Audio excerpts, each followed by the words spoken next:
მოგესალმებით, რადიო სივრცის ეთერში ტრადიციულად 4 შაბათს ბიზნეს ინსაიდერია, მე გიორგი აბაშიშვილი ვარ, გადაცემის წამყვანი, ვიდრე სტუმარს წარმოგიდგენდეთ, მანამდე სურს რამოდენიმე სიახლე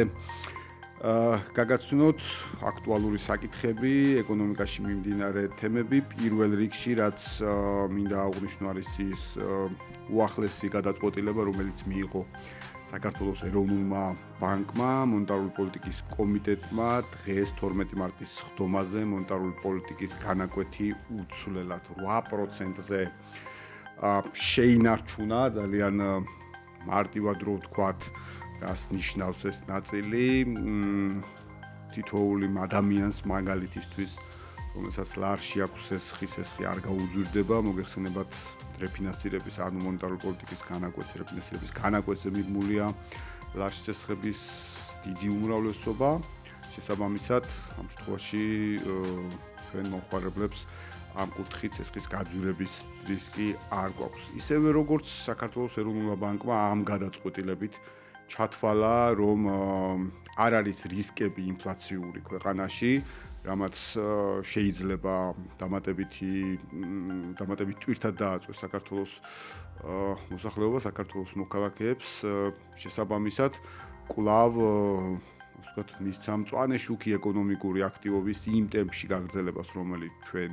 გვაქვს, ამ ეტაპისთვის როგორც მოგეხსენებათ, ბოლო მარჩვენებით, იანვრის მარჩვენებით 11%-ს აღემატება ეკონომიკური ზრდის ტემპი, მიუხედავად ამისა, არ არის მაღალი წნეხი ინფლაციაზე, სწორედ ეს ჩანს ამ გადაწყვეტილებაში, მაგრამ გარდა ამ გადაწყვეტილებისა, როცა ჩვენ უყურებთ სამოხმარებლო ფასების ინდექსს, ანუ მარტივად რო ვთქვათ, სამოხმარებლო ფასების ინდექსი არის იმ ყოველდღიურ პროდუქციაზე, რომელსაც ჩვენ მოვიხმართ, პროდუქციას და მომსახურებას ფასების კრებსითი მაჩვენებელი, ცოტა გამარტივებულად რო ვთქვათ, არ არის გაზრდილი,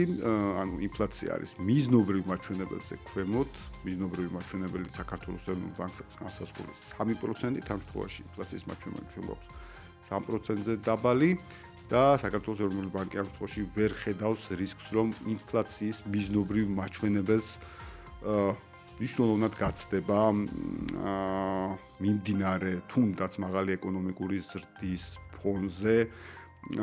ინფლაციის მაჩვენებელი. მიზნობრივი მაჩვენებელიც ირგვლივ იტრიალებს, ასე ვთქვათ, როგორც ეროვნული ბანკის შეფასებაში, ეს ბუნებრივია მცირე გადახრა შეიძლება იყოს, ახლაც გადახრა ამ შემთხვევაში მინუს ნიშნით, შესაძლოა მცირედით იყოს პლუს ნიშნით გადახრა, მაგრამ არა მნიშვნელოვანი ისე, რომ ამან ფასებზე გავლენა იქონიოს. სხვათა შორის ევროპის რეკონსტრუქცია და განვითარების ბანკის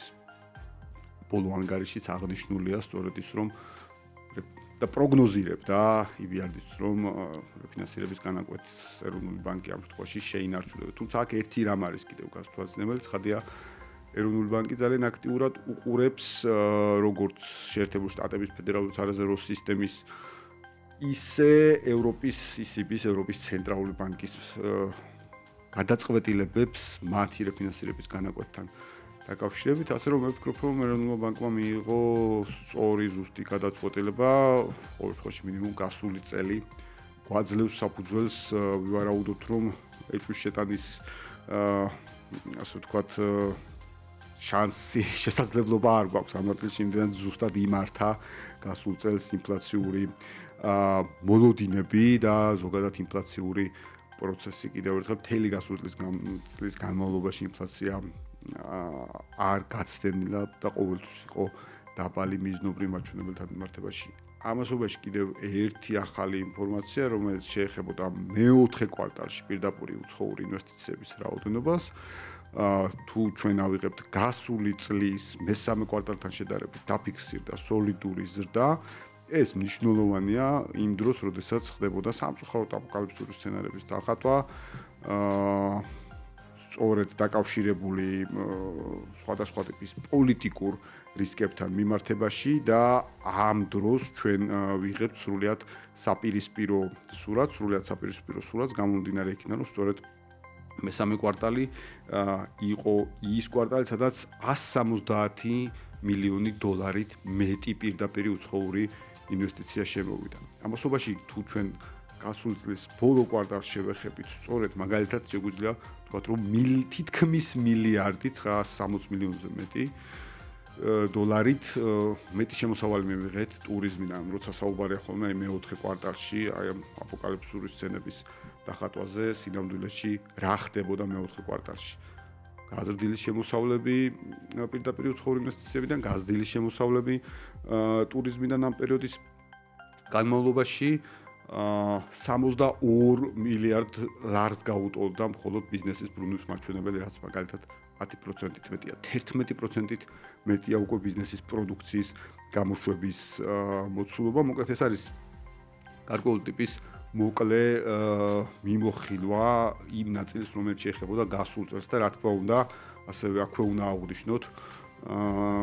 Heritage Foundation-ის ამერიკული ორგანიზაციის, ანგლიურად Heritage ფონდის შეფასება საქართველოსთან დაკავშირებით ეკონომიკური თავისუფლების ინდექსი საქართველოს დაწინაურდა და რაც კიდევ უფრო საინტერესოა, რამოდენიმე პარამეტრია გამოსარჩევი აქ, ერთ-ერთი აუცილებლად აღინიშნოს, რომ კიდევ უფრო მეტად დაწინაურდა ბიზნესის თავისუფლებასთან მიმართებაში. დაწინაურდა მთავრობის ხარჯების ეფექტიანობასთან დაკავშირებით და დაწინაურდა ფისკალური პოლიტიკის მდგრადობასთან დაკავშირებით. ესეც სწორედ ბუნებრივია 25 წლისთვის, როცა გვხდება 24 წლის მაჩვენებელი შეეხება ამ ნაწილში და აუცილებლად მინდა ასევე აღვნიშნო გარკვეული შეჯამება ბოლო 6 თვის განმავლობაში ლონდონის საფონდო ბირჟაზე წარმოდგენილი ქართული კომპანიების, 3 ქართული კომპანიაა წარმოდგენილი მოგეხსენებათ, აქედან 2 კომერციული ბანკი და საშუალო მაჩვენებელი 27-45%-ის პარგლებში გააჩნია კომპანიებს, შეგნებულად არ ვასახელებ ცხადია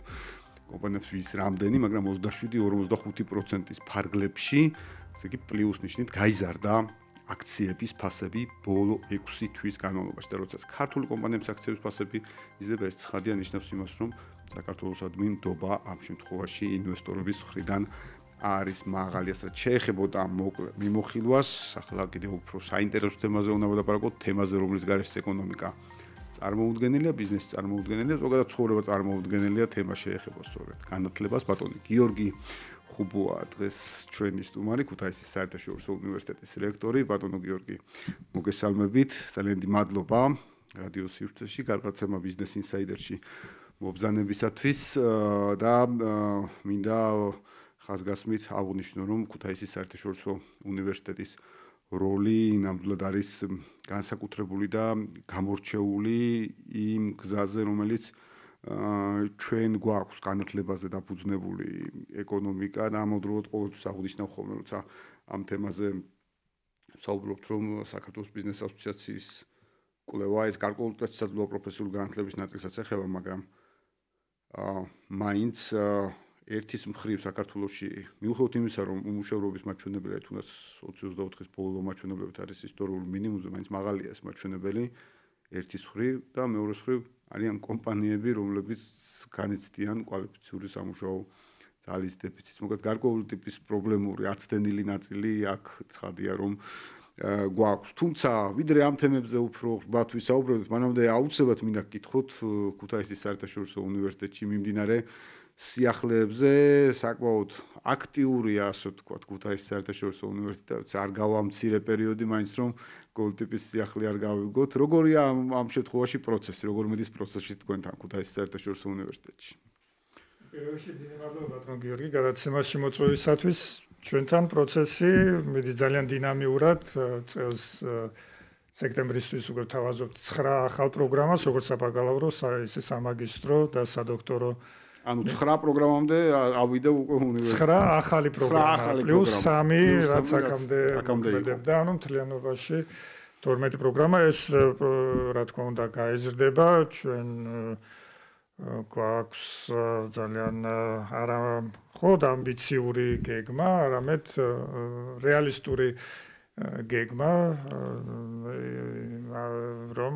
ქუთაისის საერთაშორისო უნივერსიტეტმა შეცვალოს, რადიკალურად შეცვალოს უმაღლესი განათლების ლანდშაფტი საქართველოში. ჩვენ ვთავაზობთ არა მხოლოდ ახალ პროგრამებს, არამედ ახლებურ მიდგომას, ისეთი მაგალითად ჩვენ ვიწყებთ სამართალმცოდნეობის ახალ პროგრამას, თითქოს კლასიკური და სხვადასხვა ერთ-ერთი ყველაზე კონსერვატიული მიმართულება სამართალი, მაგრამ აქ ჩვენ თავაზობთ იქ სადაც თქვენ ხართ წარმოუდგენელია რომ სამართლის ნაწილი არ იყოს ამავდროულად. ნამდვილად ხა თუნდაც პროფესიული სოლიდარობის ნიშნიდან გამომდინარე. დიახ, ეს უბრალოდ ცირე გადახვევა უკაცრავად. მაგრამ ჩვენ აქ თავაზობთ ახლებურ მიდგომას, რაღაც ვერ ვიტყვი რომ რაღაც გამოჩვევ ესეთ ექსპერიმენტს ვატარებთ განათლების სფეროში რა თქმა უნდა, მაგრამ თავაზობთ სწავლების ახალ მეთოდებს, ახალ მიდგომას, ჩვენ გვინდა რომ სტუდენტები მოვამზადოთ პირველ რიგში ცვლილებებისათვის და დღეს ყველაფერი ძალიან სწრაფად იცვლება, მათ შორის იგივე თავისუფალი ბაზრის კონიუნქტურა, ეკონომიკის სტრუქტურაც ჩვენი მიზანი მოგვეხსენებათ არის რომ უნივერსიტეტი გახდეს განვითარების ფაქტორი, გახდეს ეკონომიკური ფაქტორი, მაგრამ ამავე დროს ჩვენ ანგარიში უნდა გავუწიოთ იმ გარემოებასაც და ვუწევთ იმ გარემოებას რომ მხოლოდ ეს პოპულარული თეზა, რომელიც მე ვფიქრობ, სწორი ნამდვილად არ არის და ისეთ ილუზორულ მოლოდინებსაც, არასწორ მოლოდინებსაც აყალიბებს საზოგადოებაში, რომ უნივერსიტეტი უნდა იყოს ორიენტირებული შრომის თავისუფალი ბაზრის მოთხოვნებზე. დღეს ისე სწრაფად იცვლება თავისუფალი ბაზრის კონიუნქტურა, რომ ვერც ერთი დამსაქმებელი თუნდაც 2 ან 3 წლიანი პერსპექტივით ვერ იტყვის, როგორი იქნება ბაზრის კონიუნქტურა. ანუ დღეს მე რო და უნივერსიტეტში რაც პროგრამა დავიწყო იმის გამო, რომ თუნდაც დღეს არის აქტუალური და დასაქმების კუთხითაც არის ძალიან დიდი მოთხოვნილება, შეიძლება მოხდეს ისე, რომ 2-3 წელიწადში საერთოდ შეიცვალოს კონიუნქტურა და შესაბამისად სამართალმცოდნეობა ვახსენეთ სხვადასხვა ერთ-ერთი ყველაზე მართლაც კონსერვატიული დარგია, მაგრამ შარშანდელი კვლევებით დადასტურებულია, რომ უნივერსიტეტის იურიდიული ფაკულტეტის დამთავრებიდან 5 წელიწადში 25 სამართლის ახალი დარგი ყალიბდება. ის კი არა რომ ინფორმაცია ახდება, არამედ სამართლის 25 ახალი დარგი ყალიბდება. ეს ნიშნავს, რომ არსებითად იურიდიულ ფაკულტეტზე რასაც ასწავლი კლასიკურ დარგებს, კლასიკური სტანდარტული მიდგომებით უკვე არ არის ადეკვატური თანამედროვე გამოწვევის. ამიტომ ზოგადად ჩვენი უნივერსიტეტის პოლიტიკა ეფუძნება სწორედ ამ თეზის, რომ ჩვენ სტუდენტებს რაღაც მზა რეცეპტები კი არ უნდა მივცეთ, ვასწავლოთ და შემდეგ შვიდად უთხრათ, რომ ამის შემდეგ თქვენ მზად ხართ დაძლიოთ ნებისმიერი გამოწვევა, არამედ მივცეთ სწორედ ისეთი განათლება, ცოდნა, რომელიც მათ მოამზადებს ამ ცვლილებებისათვის, რომ მერე, როდესაც ისინი უშუალოდ დადგებიან ამ ცვლილებების წინაშე უნივერსიტეტში მიღებული ცოდნა აძლევდეს ამ ცვლილებებისადმი მაქსიმალურად მოკლე ვადაში ადაპტირების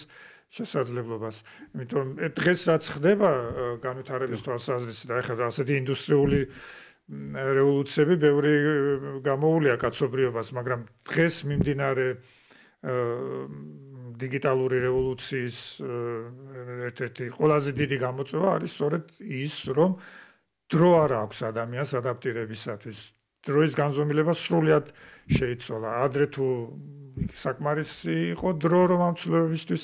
ფეხი აეწყოთ ადამიანებს, ერებს, სახელმწიფოებს, დღეს იმდენად დინამიური და სწრაფად ცვალებადი გახდა ეს მსოფლიო, რომ და ეს ეხება უნივერსიტეტებსაც. შეუძლებელია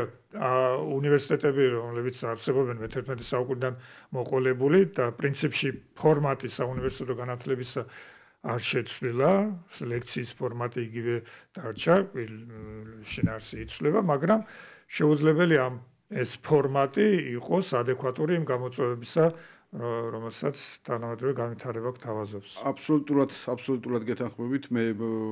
ასევე მქონდა პატივი ყოფილიყავი ქუთაისის საერთაშორისო უნივერსიტეტში, მენახა ინფრასტრუქტურა და მოგეხსენებათ, რომ ხშირად გამოწვევებზე საპასუხოდ ამაზე შეიძლება ბევრი ვისაუბროთ, რომ ცოდნის მიღება ყველგან არის შესაძლებელი, მაგრამ სწორედ თანამედროვე მოთხოვნებიდან გამომდინარე დიდი მნიშვნელობა ენიჭება ასევე ამ ინფრასტრუქტურულ ნაწილს, როგორ ვაწვდით ამ ცოდნას, როგორ გარემოს ქმნით და ჩემი შეფასება მართლაც განსაკუთრებულია ქუთაისის საერთაშორისო უნივერსიტეტთან მიმართებაში. განმნიშვნელოვანია რექტორის პოზიცია, რა კონკურენტული უპირატესობა აქვს ამ შემთხვევაში ქუთაისის საერთაშორისო უნივერსიტეტს, მე ვფიქრობ, რომ არა მხოლოდ საქართველოს მასშტაბით. გეთანხმებით გარემო გადამწყვეტი ფაქტორია, იმიტომ რომ უნივერსიტეტი და ის გარემო, ის ინფრასტრუქტურა, რაც ჩვენ გვაქვს, ნამდვილად არა მხოლოდ შესაშურია საქართველოს მასშტაბით, რეგიონის მასშტაბით, არამედ ყველა ჩვენი უცხოელი სტუმარი პარტნიორი უბრალოდ აღფრთოვანებულია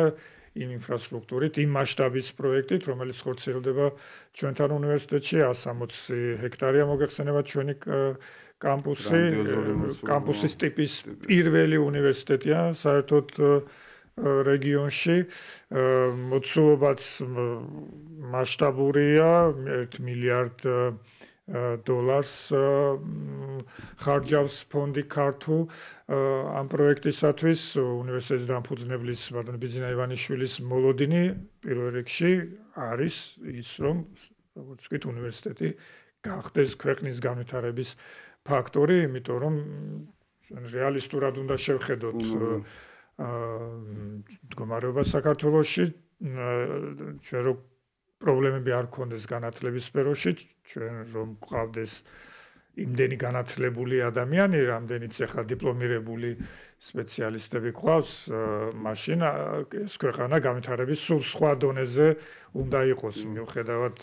ეკონომიკური განვითარებისა. ის ფორმალობა რომ რეალობა იყოს, რომელიც გვაქვს, ასე ვთქვათ, ამ დიპლომებიდან გამომდინარე, იქნებოდით სხვაგან, მაგრამ სამწუხაროდ ეს ფორმალობა არ არის რეალობა. ამიტომ მე ძალიან დიდი იმედი მაქვს უმაღლეს განათლების რეფორმების რომელიც დაგეგმილია, რომელსაც წარუძღვება სახელმწიფო კომისია, რადგანაც ამ სფეროში რაცა უნდა მტკივნეული და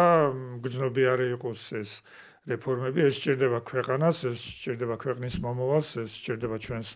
ახალგაზრდობას, მათ შორის პროფესიული ორიენტაციის თვალსაზრისითაც დღეს ჩვენ რეალურად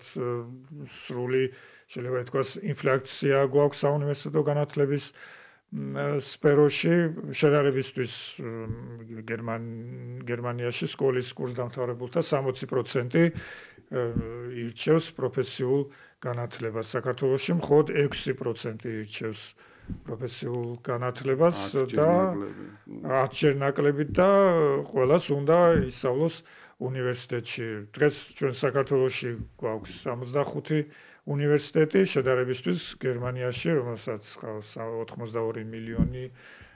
მოსახლეობა, არის 104 უნივერსიტეტი. დაახლოებით პროპორცია გერმანიაში გათვლილია 1 მილიონზე უნდა იყოს ერთი უნივერსიტეტი. ეხლა ციფრები არ არის არგუმენტი, მაგრამ ამ ციფრების უკან დგას მთელი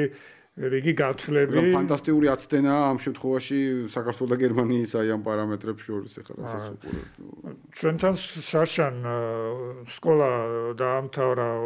42,000-მა მოსწავლემ და აქედან 34,000 უნივერსიტეტებში ჩაირიცხა. დაახლოებით 80% ჩაირიცხა უნივერსიტეტებში. იგივე შედარებისთვის გერმანიაში, როდესაც ეს ციფრი გაცდა 40%-ს, ანუ უნივერსიტეტებში სწავლა მოინდომეს, ჩაირიცხა სწავლა მოინდომა სკოლის კურსდამთავრებულთა 40%-მა, გერმანულ მედიაში ამ ფენომენს აკადემიზმის სიგიჟე უწოდეს და ძალიან აქტიურად მიდიოდა დისკუსია მედიაში, თუ რა რისკები შემცველია როდესაც ზოგადად კარიერული ორიენტაციის თვალსაზრისით ახალგაზრდები ჩვენთან გარკვეული ისეთი მენტალური საკითხიც არის, ხო? შეიძლება ასე ითქვას, რომ აუცილებლად უმაღლესი განათლების თემა უნდა იყოს, გარკვეულად ეს ოჯახებიდანაც მოდის ახალგაზრდებზე ისეთი ირიბად ზეწოლა, რომ აი უმაღლესი განათლება აუცილებლად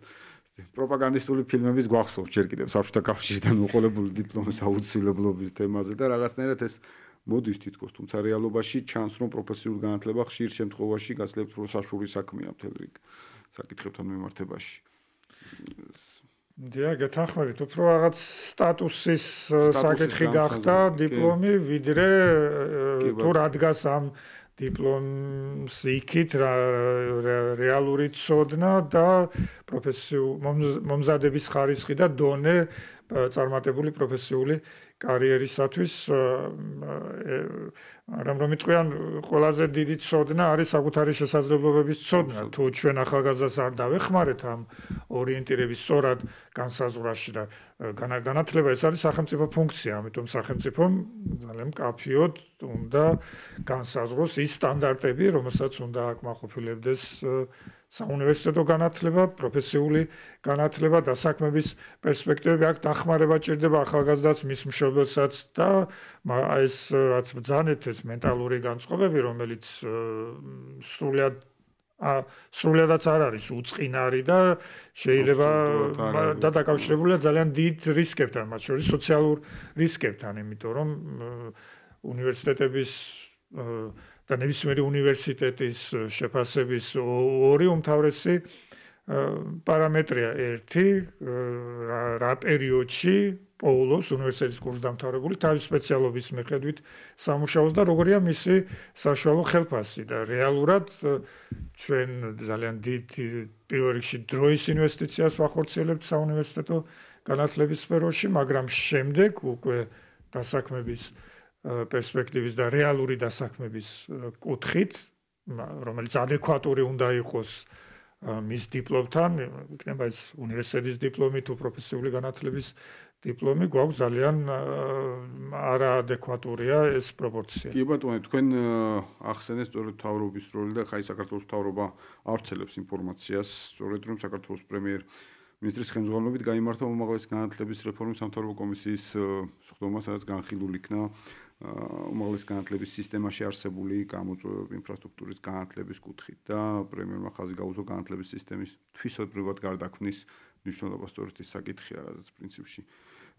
თქვენ საუბრობთ, რომ ნამდვილად 4 წელიწადში არის ამბიციური, თუმცა მე ვფიქრობ რეალისტური გეგმა თუ რეფორმა მართლაც გაკეთდება, ასე ვთქვათ, ჩატარდება, რომ 4 წელიწადში ჩამოყალიბდეს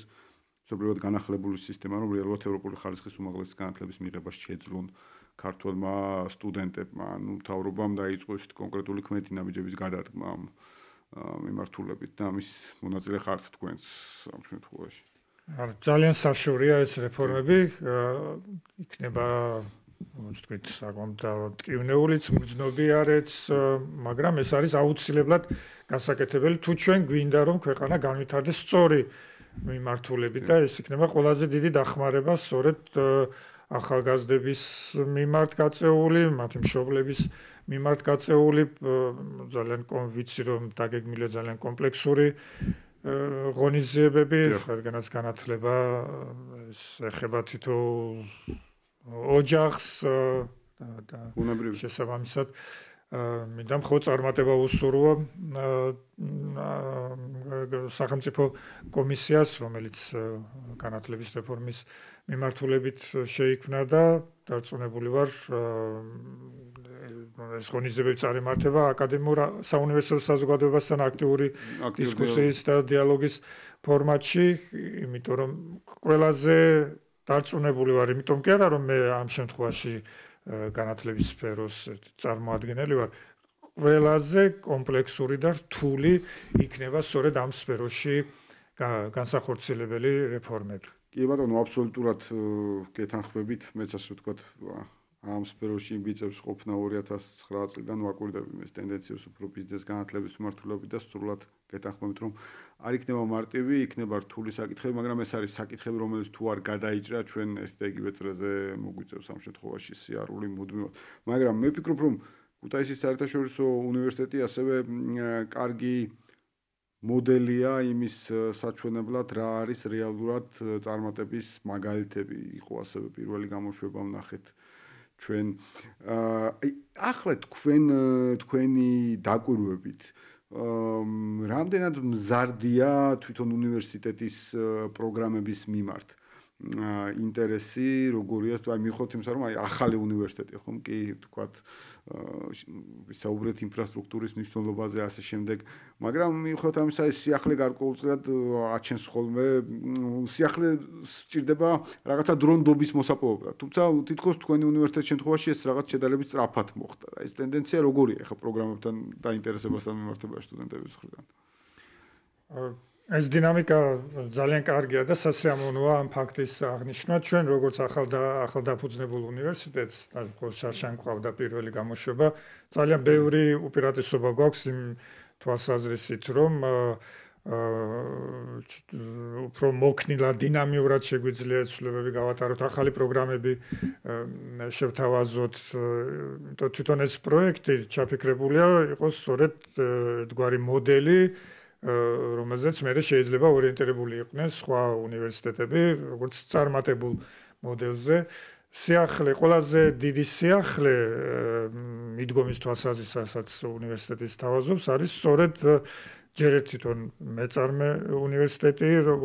უნივერსიტეტის კონცეფცია, ჩვენ ვამბობთ, რომ უნივერსიტეტიც არის მეწარმე, ოღონდ ცოდნის მეწარმე, ცოდნა ერთ-ერთი ყველაზე დიდი ინდუსტრია და ცოდნაზე დაფუძნებული ეკონომიკა, როგორც თქვენ ბრძანეთ, ეს მხოლოდ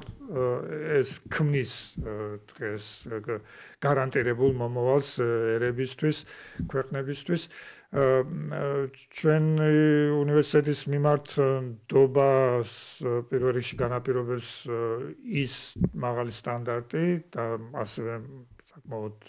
მაღალი მოთხოვნების დონე, რომელიც ჩვენ უნივერსიტეტში გვაქვს, ჩვენ გვყავს ყველაზე საუკეთესო, ჩვენთან მოდის ყველა საუკეთესო ნაწილი სტუდენტებისა გამოცდებზე მიღებული შედეგების მიხედვით და ჩვენ ასევე ვთავაზობთ ევროპის სამყარო უნივერსიტეტებში ყველაზე აპრობირებულ პროგრამებს. თქვენი პარტნიორობის შესახებ მინდა მეკითხა, საერთაშორისო პარტნიორობის შესახებ, რომელიც თქვენ დასაწყისიდანვე პრინციპში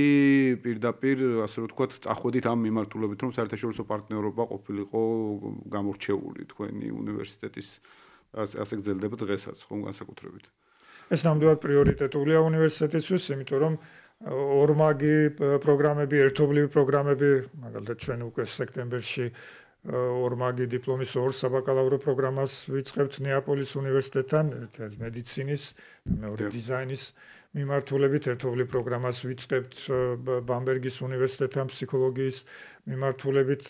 ორმაგი დიპლომი ნიშნავს არა მარტო უნიკალურ შესაძლებლობას, რომ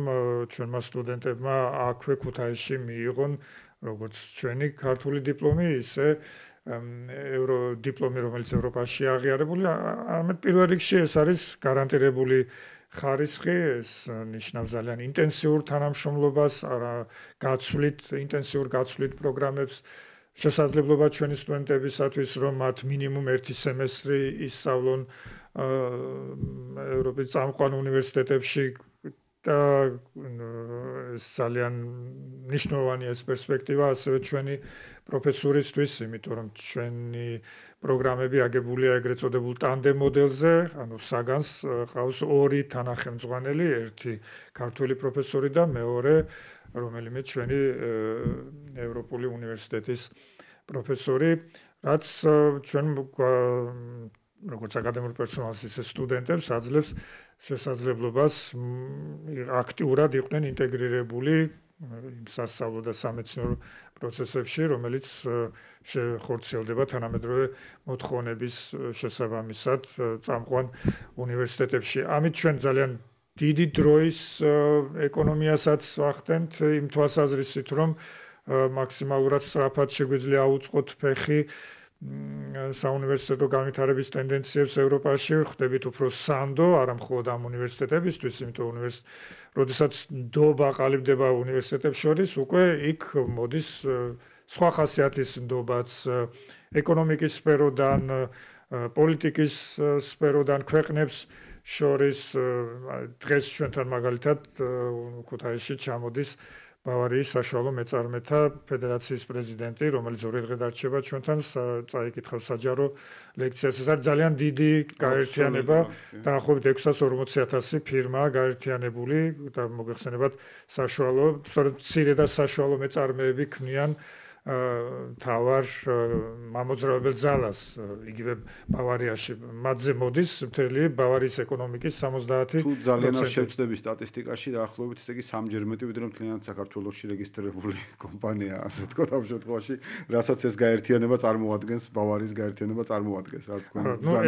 კი სტატისტიკურ ნაწილში გასაგებია, რაც ძალიან მნიშვნელობას უსვავს ხაზს თავისთავად.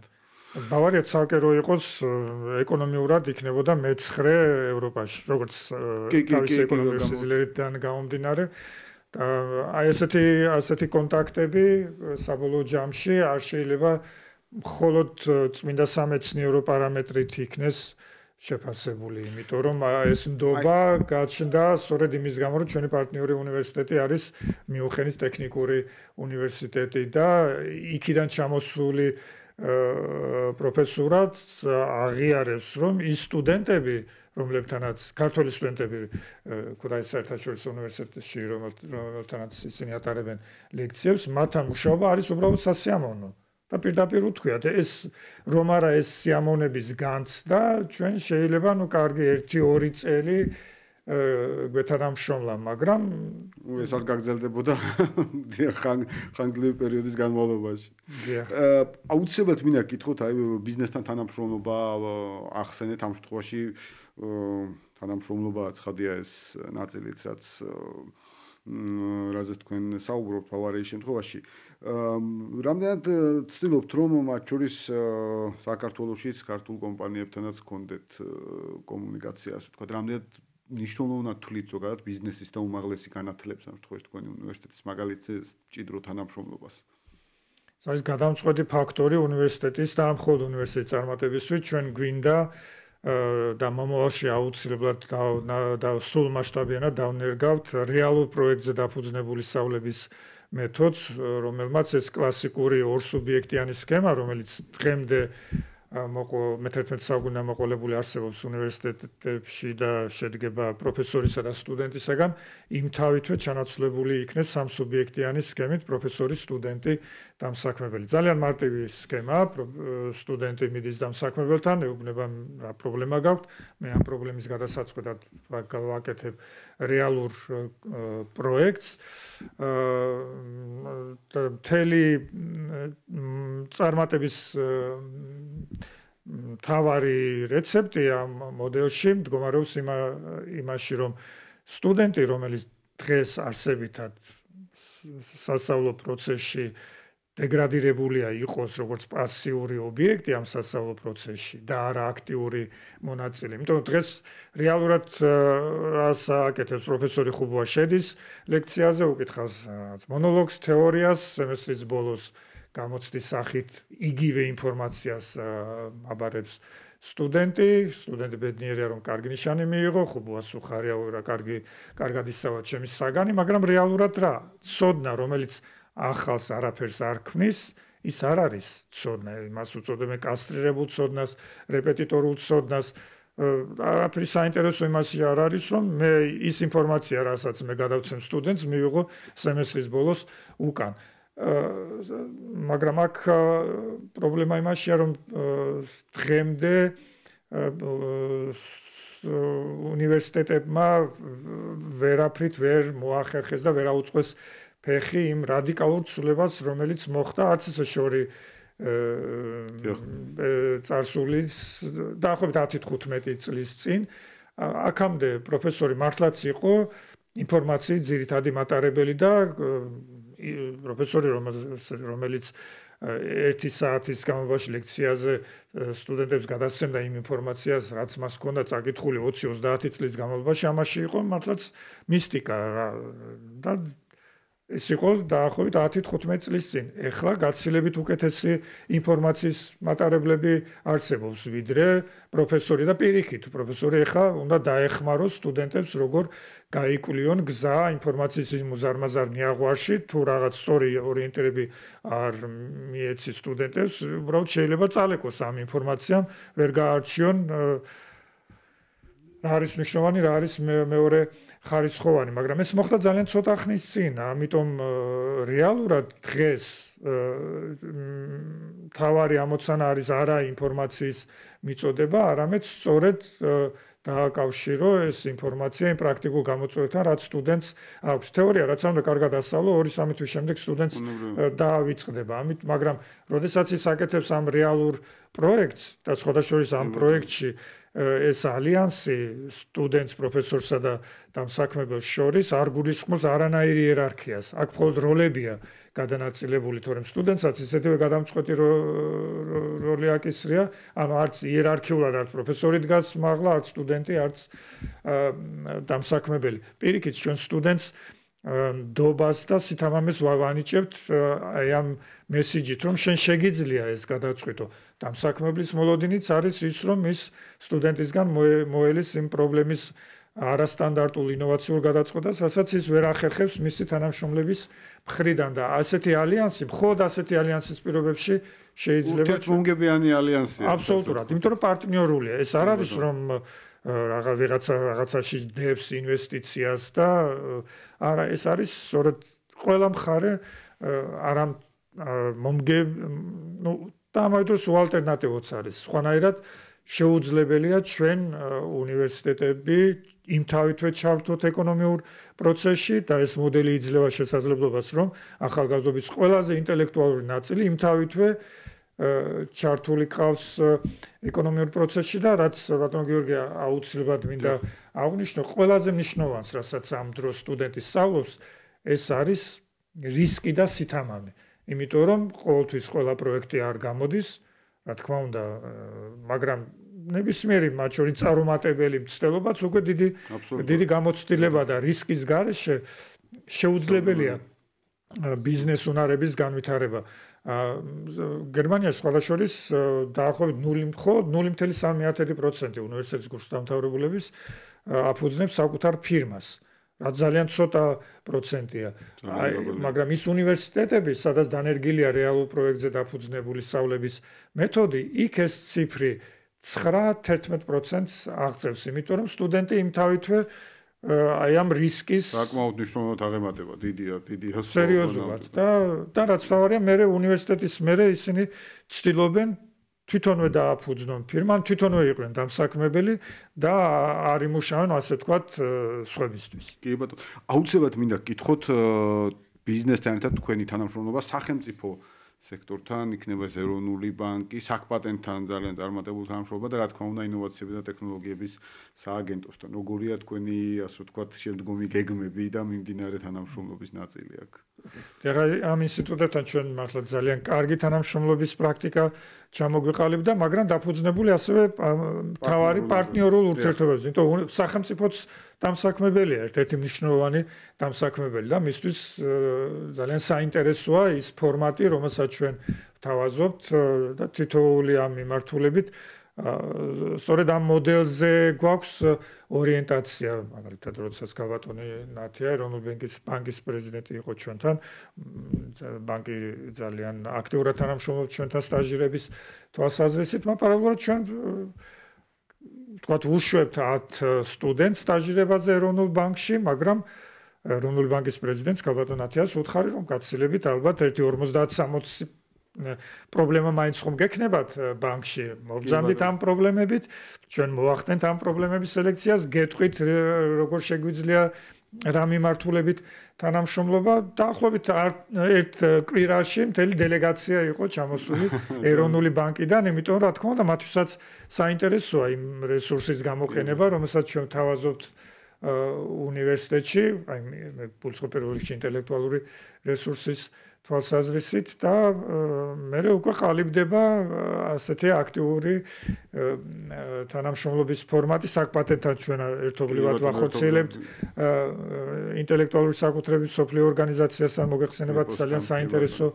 სამაგისტრო პროგრამას, რომელსაც ასევე ქვია ინტელექტუალური საკუთრება, მეწარმოება და ინოვაცია, იმიტომ რომ ეს აუცილებლად ინტერდისციპლინური არ სამწუხაროდ მხოლოდ მოდური სიტყვა გახდა და ცოტა გაცვდა მისი შინაარსი, მაგრამ რომ მხოლოდ ასეთი ინტერდისციპლინური მიდგომები და კვალიფიკაციით რეალურ საქმიანობაში ასეა. სამწუხაროდ და არა და თუ კომპეტენცია ეს ადრე იყო, როდესაც ერთი იურისტის დიპლომის სოციალის ბოლომდე გაწმევდა. ეხლა თუ სხვა რა სპეციალობაც, სხვა კომპეტენციაც თუ არ შეიძინე და მუდმივად თუ არ განაახლეს კომპეტენცია, ისე როგორც იურისტის კომპეტენცია არ ნიშნავს ხოდა მხოლოდ ყველა კითხვაზე პასუხი იპოვო კანონის ტექსტში, ის მოითხოვს კომუნიკაციის უნარჩვევებსაც, ლიდერობის უნარჩვევებსაც, მართვის უნარჩვევებსაც, პროექტების ჩამოყალიბების და შემდეგ კარგი გაგებით მათი გაყიდვის უნარჩვევებსაც. ეს არ არის მხოლოდ წმინდა იურიდიული ასე თქვათ კომპეტენცია, მაგრამ მოითხოვს და აუცილებელია სტუდენტს ასწავლო უნივერსიტეტშივე. ამიტომ უნივერსიტეტსა და სახელმწიფო ორგანოებს შორის თანამშრომლობა, იგივე საკპატენტის და ეროვნული ბანკის ჯიტა ჩვენთან ძალიან მნიშვნელოვან პროექტებს ახორციელებს, გვაქვს დაგეგმილი ერთობლივი პროექტების განხორციელებაც და ბოლოს აუცილებლად მინდა გითხოთ თქვენ ახსენეთ და ბატონი ბიძინა ივანიშვილზე ფონდი ქართულს მილიარდიანი ინვესტიცია, რომლის საშუალებითაც ახლა რომ ამ თემებზე ვსაუბრობთ და უკვე ასე თქვა, სხვაგან ვართ შეიძლება ასე თქვა და სხვა სტანდარტებზე ვსაუბრობთ და გარკვეულ ტიპის მაგალითებზე ვსაუბრობთ, სწორედ ამ ყველაფრის ამ ინვესტიციის დამსახურება. გრძელდება თქვენი თანამშრომლობა ასევე, გაქვთ გეგმები კვლავ ქართულთან ერთად თანამშრომლობის, ალბათ მეტი ინვესტირება იგეგმება უნივერსიტეტში შემდგომი განვითარებისთვის, ასე ვთქვათ, იმისთვის რომ კიდევ სხვა საფეხურზე ავიდეთ, ხო, თქვენი პროგრამების რაოდენობის და ახსენეთ ისევე როგორც ალბათ არეალის ათვისება მათ შორის ინფრასტრუქტურული უფრო მეტად მოხდება. ასეთი მასშტაბური პროექტი არამც თუ არ ხორციელდება საქართველოს განათლების სფეროში, ამე დარწმუნებული ვარ, კიდევ რამდენიმე 10 წლეული არ განხორციელდება ეს პროექტი და უნივერსიტეტის დამფუძნებელს ბატონ ბიძინა ივანიშვილს და მის ოჯახს მადლობა ცოტა მე ვფიქრობ ახუნებს და ვერ ასახავს თელ შინაარსს და მნიშვნელობას იმ პროექტისა, რომელსაც ქვია ქუთაისის საერთაშორისო უნივერსიტეტი. აქ პირველ რიგში იმედის მომცემი არა მხოლოდ მასშტაბურობა ინფრასტრუქტურის და ფინანსური განზომილება, არამედ დამოკიდებულება და მოლოდინი, რომ რა არის ეს მოლოდინი დამფუძნებლის მხრიდან, რომ ქართველ სტუდენტებს მივცეთ განვითარების შესაძლებლობა. როცა ჩვენ ვამბობთ, რომ უნივერსიტეტი უნდა იყოს გახდეს განვითარების ფაქტორი, ეს ყალიბდება მხოლოდ და მოხდება მხოლოდ მაშინ, როდესაც ჩვენ სტუდენტებს მისცემ განვითარების შესაძლებლობას და ეს არის ყველაზე კეთილშობილური ელემენტი ამ პროექტის, რომ ქართველ ახალგაზრდებს ეძლევათ ამის შესაძლებლობა და ჩვენ გვაქვს მართლაც ყველა გამორჩეული კომფორტის სიტუაციაშია ჩვენი უნივერსიტეტი, იმიტომ რომ უნივერსიტეტი არ განიხილავს სტუდენტს როგორც შემოსავლის წყაროს. ეს საერთოდ არ თავსდება საუნივერსიტეტო ეთოსის სფეროში, როდესაც სტუდენტს უყურებს შემოსავლის წყაროს, მაგრამ სამწუხაროდ და რეალურად ასეთი მიდგომა უკვე ჩამოყალიბდა ქართული განათლების სფეროში, რაც იმედია დროთა განმავლობაში შეიცვლება. ჩვენ ეს დიდი კომფორტი გვაქვს და რა თქმა უნდა მასშტაბური პროექტები ჩვენთან კამპუსზე დაახლოებით 30,000 სტუდენტზეა გათვლილი ჩვენი კამპუსი, აშენდება ახალი საუნივერსიტეტო კლინიკა, ახალი ლაბორატორიები, სხვადასხვა ისეთი ლაბორატორიები გვექნება, რომ მაგალითად მოგახსენეთ ერთობლივ პროგრამას რომ ვაკეთებთ ნეაპოლის უნივერსიტეტთან, იტალიელმა კოლეგებმა პირდაპირ ღიად გითხრეს ასეთი დონის ლაბორატორია ჩვენ არ გვექნება და უკვე იხვეწებიან იქნება მეტი რაოდენობა სტუდენტებისა გამოუშვათ. კარგის ნიშანია ესე იგი. რეალურად ასე. ნეაპოლელები არა მარტო ფეხბურთში უნდა გავაოცოთ. ბატონო, უღრმესი მადლობა მართლაც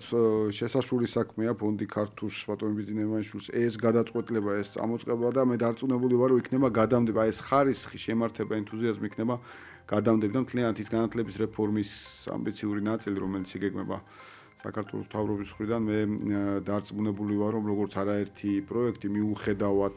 მთელი რიგი სირთულეებისა თუ წინააღმდეგობისა შეიძლება ასე თქვას გავიდა ბოლოში და მის შედეგები მივიღეთ ასევე იქნება განათლების სფეროში რომელიც ჩვენ ძალიან გვჭირდება რომლის გარეშეც კიდევ ერთხელ ვიმეორებ არ გვექნება არც ეკონომიკურის და არც ცხოვრების სტანდარტი ზოგადად და მე წარმომიდგენია რომ განათლებული ადამიანი ყოველთვის ბედნიერია და განათლებაშია ასე ვთქვათ ბედნიერება ამ კუთხით დიდი მადლობა მინდა გადაგიხადოთ კიდევ ერთხელ სტუმრობისთვის ბატონი გიორგი ხუბუა ქუთაისის საერთაშორისო უნივერსიტეტის რექტორი იყო ჩვენი სტუმარი დღეს ბიზნეს ინსაიდერი რადიო სივრცის ეთერში დაგემშვიდობებათ ჩვენ ტრადიციულად შევხვდებით კვლავ 4 შაბათს 5 საათზე დიდი მადლობა